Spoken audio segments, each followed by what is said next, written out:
আজকের প্রোডাক্ট হয় তাহলে আজকের তো কোনো এখানে সিল টিল কিচ্ছু নাই, এক্সপায়ার ডেট নাই। আমি কিভাবে বুঝবো এটা আজকের? আপনি তো কালকে বলেও 2 দিনের আগের বলেও আমাকে চালা দিতে পারবেন। আমরা তো স্যার লাইসেন্স করিনি ম্যাডাম, আমরা বাইরে থেকে নিয়ে এসে আমগুলো তালিকা ঝুলাচ্ছেন না কেন? ওনারা জানে সবাই যেগুলা মানুষের জন্য ক্ষতিকর।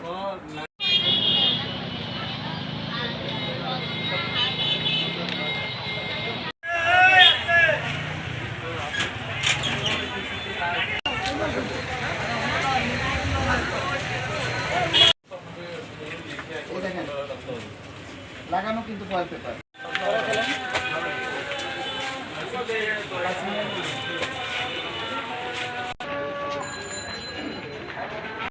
কত